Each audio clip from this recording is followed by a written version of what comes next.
Good morning, students. Earlier we have discussed about average current. तो तब हमने आपको बताया था कि एवरेज करंट एसी का फुल साइकिल में कितना होता है, याद आ रहा है? 0। क्योंकि आप जानते हो कि पॉजिटिव हाफ साइकिल में करंट जो होगा, अगर वो आई है तो नेगेटिव हाफ साइकिल में माइनस आई होगा, और टोटल टाइम अगर टी है तो एवरेज के लिए क्या करोगे आप? टोटल करंट यानी पॉजिटिव आई नेगेटिव आई 0 अपॉन टी 0।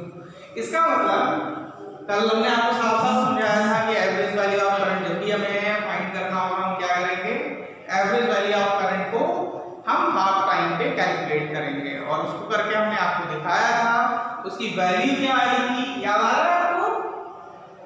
क्या आई थी? पीक वैल्यू की 63.7%। ये चीज याद रखेंगे आप, या यू कह लें कि 2i अपॉन पाई, ये वैल्यू आई हुई थी किसकी? Average value of current. तो आज हम एवरेज वैल्यू के बाद सीखेंगे रूट मीन स्क्वायर वैल्यू। इसकी जरूरत क्या है? Root mean square value current की कमर्शियल वैल्यू होती है, यानी जो मीटर आपका है, इलेक्ट्रिकल मीटर, वो कौन सी करंट को नापता है? वो एवरेज करंट को नहीं नापता है, वो किसको नापता है? Root mean square value of the current को नापता है। तो ये चीज आप याद रखेंगे। एक नंबर का क्वेश्चन पूछा जाता है कि which value of current is measured by commercial meter, तो आप क्या जवाब देंगे? Root mean square value of current. तो आज हम root mean square value of current के बारे में डिस्कस करेंगे। रिप्रेजेंट IRMS से हम करते हैं। This is root mean square value of current. ना पसंद आए तो आप इसे IR से रिप्रेजेंट कर सकते हैं। Root mean square value of current जैसा पसंद आए वैसा आप रिप्रेजेंट कर लें। तो what is root mean square value of current?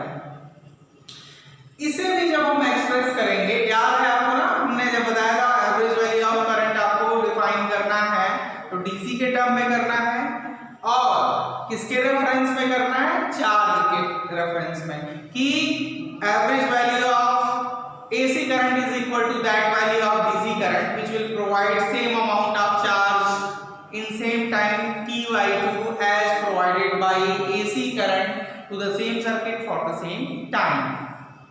तो आज यहां हम जब root mean square value of current को डिफाइन करेंगे तो कुछ वैसे ही करेंगे। Root mean square value of current full cycle पे हम डिफाइन करते हैं, और फुल आपको मालूम है root mean square value of current, root mean square यानी निगेटिव जहां होगा आई, उसका स्क्वायर भी पॉजिटिव होगा, और पॉजिटिव का स्क्वायर तो पॉजिटिव होगा ही।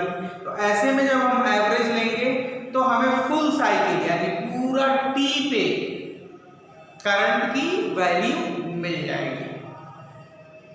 इसलिए रूट मीन स्क्वायर वैल्यू ज्यादा रिलायबल माना जाता है। इसीलिए हम इसका यूज कहां करते हैं? कमर्शियल वैल्यू ऑफ करंट, यानी करंट को नापने की जो कमर्शियल यूनिट है वो कमर्शियल करंट हम किसको कहेंगे? Root mean square value of current को कहेंगे। तो चलिए आगे देखते हैं। पहले डेफिनेशन के बारे में जान लेते हैं। डेफिनेशन तो वैसे ही है, वहां चार्ज के रेफरेंस में हम डिफाइन कर रहे थे एवरेज में, या हम किसके रेफरेंस में करेंगे? हीट के टर्म में।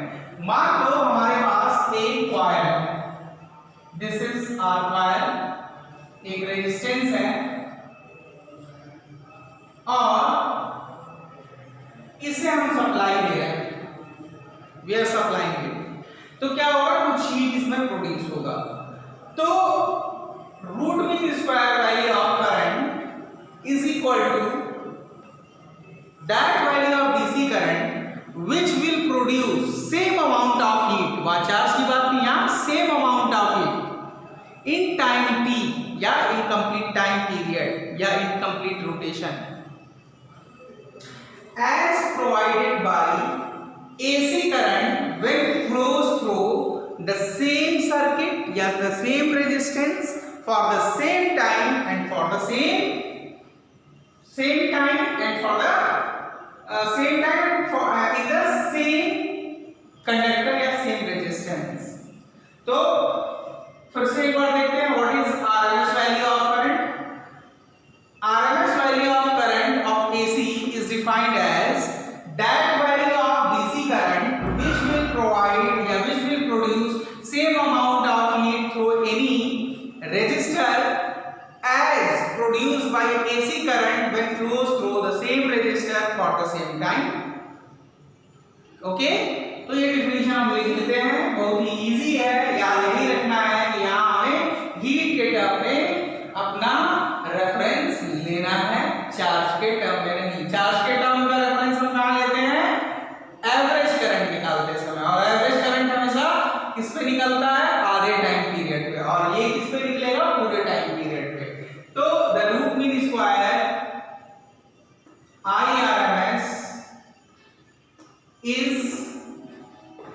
IRMS of AC current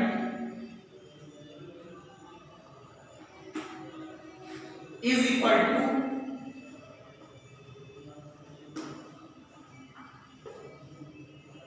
that value of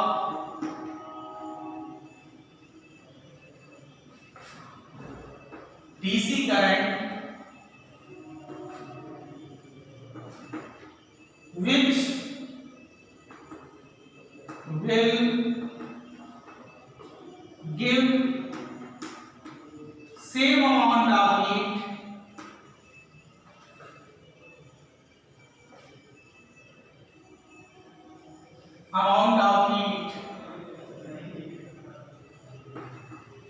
in time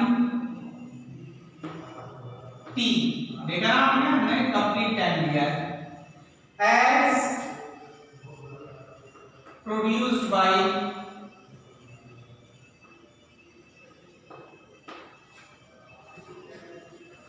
AC current, as produced by AC when supplied through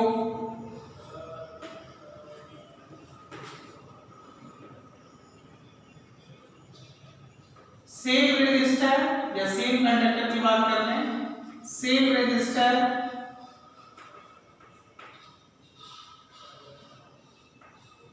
for same time.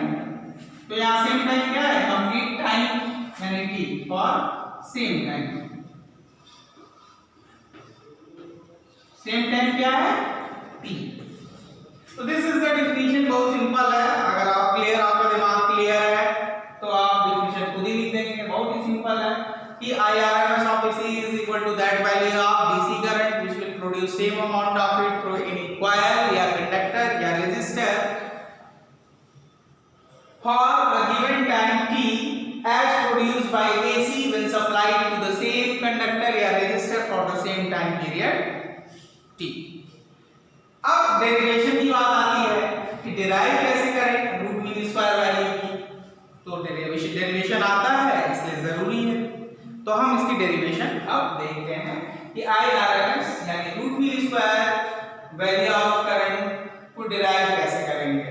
तो डिफिनीशन क्लियर अगर आती है और कल एवरेज करंट निकालने का तरीका आपको पता है तो डेरिवेशन इज वेरी इजी, बड़े आराम से हम इसका डेरिवेशन कर लेंगे। चलिए आते हैं और डेरिवेशन शुरू करते हैं।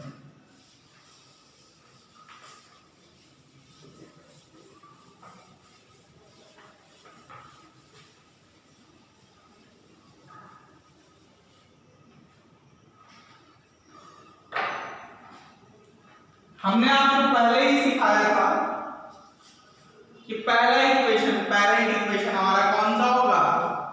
लेट, यहां जो हम करंट सप्लाई कर रहे हैं वो पैरेंट करंट क्या है? Let the current is I is equal to, यहां आप लिखें करंट सप्लाइड या गिवन क्या है? I is equal to I not sine omega T. यह हमने आपको बताया था, और आप जानते हो कि एसी में जो करंट होता है वो लगातार वैरी करता है। 0 ये t/2 and this is t, लगातार वैरी करता है, ये हमने आपको समझाया। तो this is our current equation, ये करंट हमने इसको When it will supply to this coil, a coil has resistance, ये तो आप अच्छी तरीके से जानते हैं। तो क्या प्रोड्यूस होगा? हीट। और आप जानते हैं let small heat dH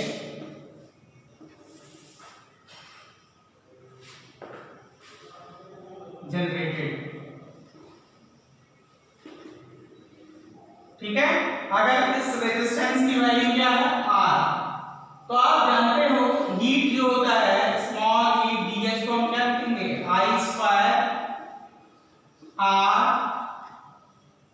small time dt की बात करें तो let the small heat dH generated कब? In small time, in small time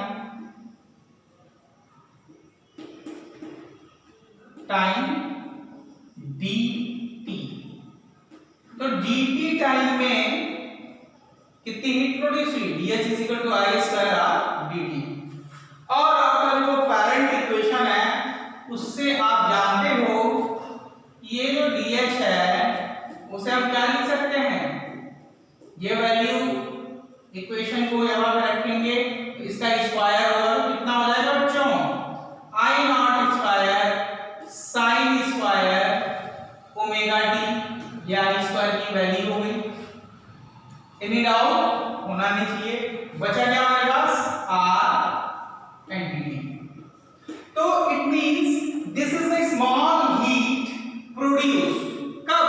when this much AC current is supplied to a conductor या resistor whose value is R।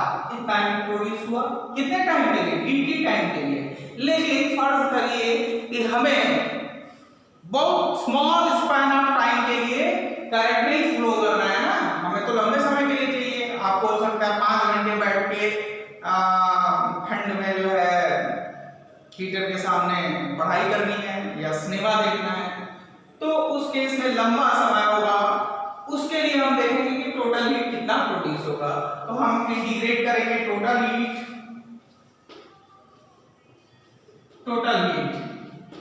कैसे करोगे आप?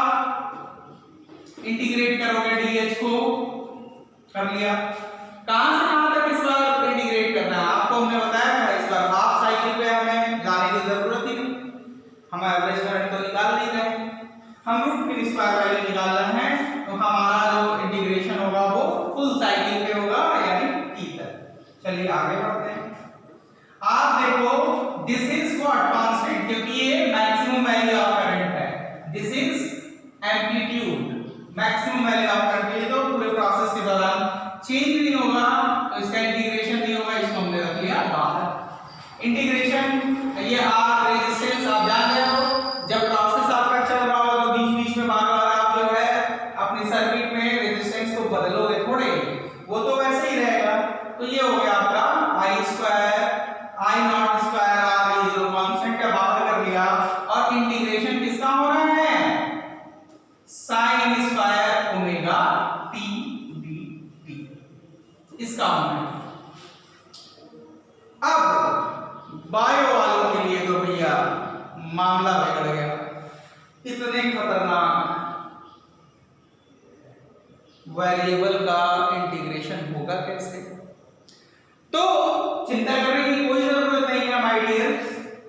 Bio वाले स्टूडेंट याद रखेंगे कि साइन स्क्वायर ओमेगा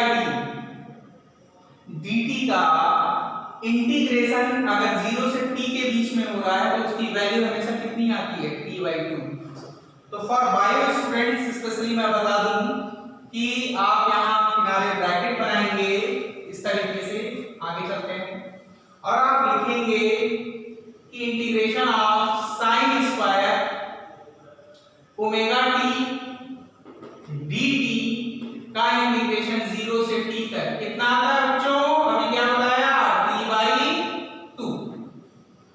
यानी हम अब इस इक्वेशन को सीधे क्या लिख सकते हैं? h is equal to I not square R, और इस पूरे का इंटीग्रेशन आपके पास कितना आया?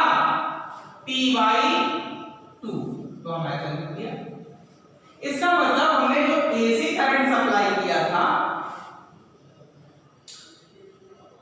उससे हीट T टाइम में कितनी प्रोड्यूस हुई, दिस मच।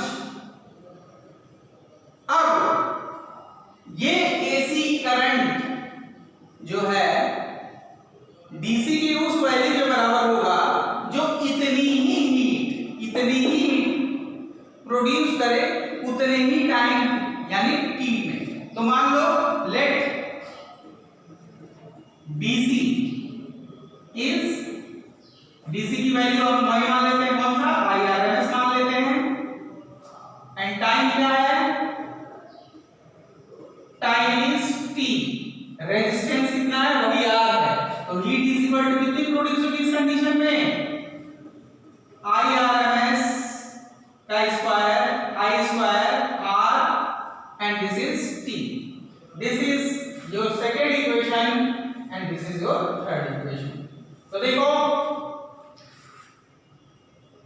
AC का RMS वैल्यू उस करंट के बराबर होता है जो उतनी ही हीट सप्लाई करे जितनी डीसी करे सेम सर्किट में। तो देखो दोनों ही H हीट सप्लाई कर रहे हैं, यानी यहाँ ये जो IRMS है वो किसके बराबर होगा, इसके बराबर होगा कैलकुलेशन के बाद। तो कैलकुलेशन करके देख लेते हैं कितना होगा। तो माय डियर स्टूडेंट यही देखिए आप, हम कंपेयर करते हैं from second and third. Compare करते ही आपको क्या वैल्यू मिलती है, H is equal to H, दोनों ही क्या है सेम है। तो इस कंडीशन में IRMS square RT is equal to what, amplitude of the current RT upon 2। RT से RT कैंसिल हो गया और ये आप उधर ले जाओगे तो अंडर रूट हो जाएगा और आपकी value IRMS is equal to क्या मिल गई, इसको अंडर रूट करोगे तो क्या होगा, I नॉट बाहर आ जाएगा and it will be under root 2। तो root mean square value of current क्या है, मैक्सिमम करंट का एम्पलीट्यूड का 1/√2 टाइम्स। ओके,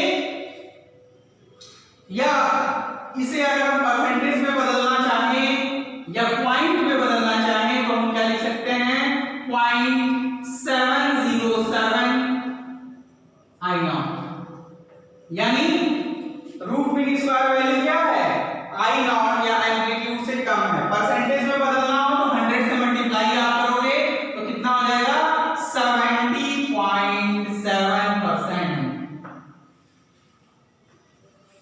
ओके, यानी अगर एक ग्राफ हमें ड्रॉ करना हो, ऐसा क्वेश्चन भी आ सकता है तो, और कंपैरिजन भी आ सकता है कि सबसे ज्यादा कौन होगा, ये arrange amplitude current, average current and root mean square value of the current.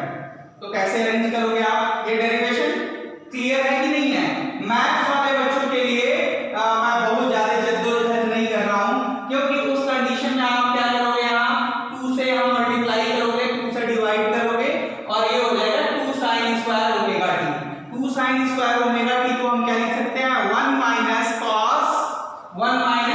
cos 2 omega T. cos 2 omega T का इंटीग्रेशन 0 से t 0 हो जाएगा और एक तरफ आपके पास क्या बचा, 1 dt। तो 1 dt का इंटीग्रेशन करोगे तो मिलेगा क्या, t मिलेगा, और क्योंकि तुमने ऊपर नीचे 2 से मल्टीप्लाई किया तो बाहर क्या आएगा, t/2 आएगा। तो उतना लंबा चौड़ा कहानी घुमाने से अच्छा है कि आप याद रखो कि sin square omega T dt का 0 से t तक जब भी हम इंटीग्रेशन करेंगे हमारी वैल्यू क्या आने वाली है, t/2। बायो वालों को वो उतना लंबा चौड़ा मैथमेटिक्स करने की जरूरत नहीं है, जितना मार्क्स मैथ वाले को मिलेगा उतना ही मार्क्स बायो वाले को भी मिलेगा,